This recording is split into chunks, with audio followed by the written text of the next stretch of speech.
അച്ഛാ അച്ഛാ എന്താ ഞാൻ പറഞ്ഞ കാര്യം എന്തായി? എന്ത് കാര്യം? ഇന്നലെ പറഞ്ഞ കാര്യം കല്യാണക്കാരില്ലേ? അത് നടക്കാൻ പോകുന്നില്ല. എന്താ നടക്കാൻ പോകുന്നില്ല. അത്ര എന്ത് പറഞ്ഞാലും നിങ്ങൾ സമ്മതിക്കാത്ത നിങ്ങളെ സ്വത്തിന്റെ കാര്യം ഞാൻ പറഞ്ഞേ. എന്റെ കൂടെ പഠിച്ചവർക്ക് കല്യാണം കഴിച്ചു പോയി, ഞാൻ മാത്രം ഇവിടെ പറയാറിരിക്കുന്നത്. അതല്ല അച്ഛല്ലോ തമാശല്ലേ. ഞാൻ കല്യാണം കഴിച്ചപ്പോ എന്താ പ്രശ്നം? കല്യാണം കഴിച്ചാലേ പ്രശ്നം.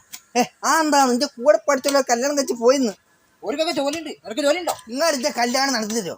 നടത്തുന്ന ലക്ഷങ്ങൾ വരുമല്ലോ ജോലി കേട്ടു. വിവരം കേട്ട ഇടക്കാരുടെ ലക്ഷങ്ങൾ വരുമാനുള്ള ജോലി തരാൻ ഞാൻ എന്റെ മൊത്തം കൂടി ഫാമിലി യൂട്യൂബ് ചാനൽ തുടങ്ങും. ഫാമിലി യൂട്യൂബ് ചാനൽ അതാകുമ്പോ ഇവിടെ കുടുംബത്തിൽ നടക്കുന്ന എല്ലാ കാര്യത്തിലും യൂട്യൂബിൽ ഇടും. മനസ്സിലായില്ല?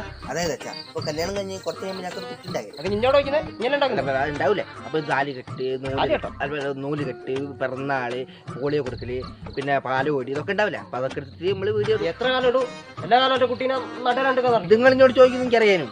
എന്തൊക്കെ വീഡിയോ എടുക്കാൻ കിടക്കുന്നുണ്ട്.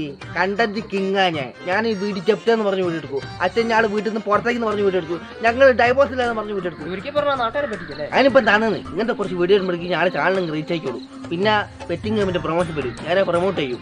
ഇത് കേൾക്കുമ്പോഴേക്ക് കുറച്ച് മണ്ടന്മാരുണ്ട്. ഓലിൻ്റെ അകത്ത് പൈസ ഇടും. ഓലെ പൈസ പോയി എനിക്ക് പൈസ കിട്ടും. പിന്നെ അങ്ങോട്ട് കോടതി കേസ് നാട്ടുകാരടി അവസാനം വീടും പറമ്പ് നോക്കി കഴിഞ്ഞോ? ഇങ്ങനെ ഇഞ്ചിൻ്റെ കൊല്ലുന്നതിനെ കാണുന്നല്ല ഇനി ഒറ്റ ഞാൻ കൊന്നു. അതിലൊരു ത്രില്ലില്ലാന്ന്.